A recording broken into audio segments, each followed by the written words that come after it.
Alright, right now I'm going to take you through the workout sheet so you know how to read it and how to use it the way it's designed. Obviously at the beginning of each sheet you're going to put your name, the start date, and then when you're done you'll put the end date. There are 10 workouts on this sheet. 10 workouts should last you 2 to 3 weeks. It should not take you any longer than 3 weeks to complete. That's if you're working out 3 to 5 times a week. No less than 3, no more than 5 times a week. If you look at day 1 here, and all the days will start off with a cardio component. In this case, day 1, you're going to go on an exercise bike for 10 minutes with 13 resistance and a minimum of 95 RPMs. As long as you keep it above 95 RPMs, you're doing what you should be doing. At the conclusion of the cardio, then you'll do some stretching. I've included a video of some of the foam rolling stretching as well as some dynamic stretching and static stretching, which you should be familiar with from playing ball over the years. After you've done your cardio, after you've done your stretching, then you'll move into the circuits. The first circuit here is a combination of jumping jacks and squats. With jumping jacks, you'll do 40 jumping jacks, followed by squats, followed by 40 jumping jacks, then squats, 40 jumping jacks, then squats.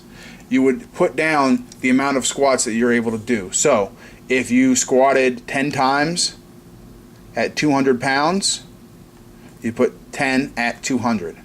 If your second set you're a little fatigued and you're only able to get 8, but you've jumped up in weight to 210, that's how you would record it.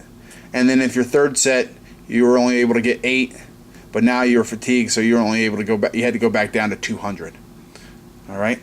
Since those are bordered with a bold line, that is one circuit. The next bold line indicates the next circuit. So this one would be plyo set number 1. 20 seconds each, followed by a landmine press, followed by 3-way wrist curl. So plyo set number 1 is located on the side here. You look at plyo set number 1, you're going to do 20 seconds of each of these exercises in a row with no rest. Then you'll go into landmine press. There's no weight to record for the plyos. Landmine press, you will put whatever you're able to accomplish. You're going to do 10 at, let's say, 40 pounds. And the 3-way wrist curl, you do 30, and the bar's weight is 45 pounds, so if you did just the bar, that would be 45. Then you go back to the plyo set, do that whole series again, 20 seconds each. You do landmine press again, and then you do 3-way wrist curl again. Complete one more circuit through, and then you're done with that entire circuit. And then you'd move on to the following one: cable squat row, DB curl press, alternating DB bench. So once you've completed all of these, followed by all of these, followed by all of these, then you're going to finish with core. In this case, it's core set number 1. Core set number 1 is found on the side here. At 45 seconds each, you're going to do 45 seconds of Turkish get-up, followed by 45 seconds of toe thrust, and so on all the way through until you're done with core. Okay? There is no rest through any of this, just as there is no rest when you're going through a circuit. There are some special circumstances within the workout sheet. As you scroll down, you see into day 3, I have cardio broken up with some push-ups and pull-up combinations. So you'd start off with the bike, and then you'd go into push-ups and pull-ups. In this case, marching push-up followed by wide grip pull-ups. When you're doing body weight exercises, you're going to try and max out. So marching push-ups, you will do as many marching push-ups as you possibly can. Let's say I'll do 30 marching push-ups. Wide pull-ups, you'll do as many as you possibly can. Let's say I'm able to get 12 wide pull-ups.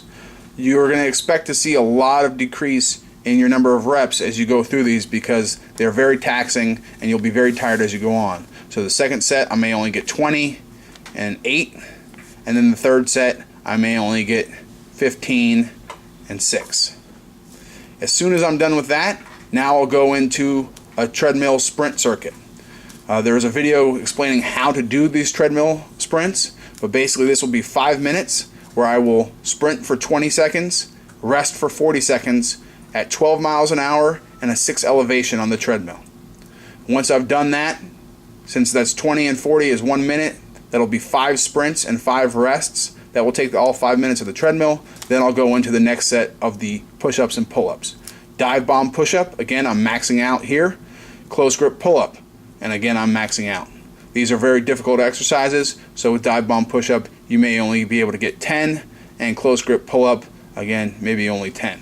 And then you'll complete that just like you did the last one. Another sprint circuit, followed another by another push-up and pull-up combo, and finally, one last sprint circuit. When looking at all the other days, all these other exercises, what you're trying to do is you're trying to find close to failure. And what I mean by failure is when you can either not lift anymore or your technique is compromised and you're not able to do it with proper technique or safely. So when doing any of these up here, I looked at squats and I said 10 at 200. That means that when I got to 10, I felt like I would fail if I tried number 11, or I was very close to failure. Okay?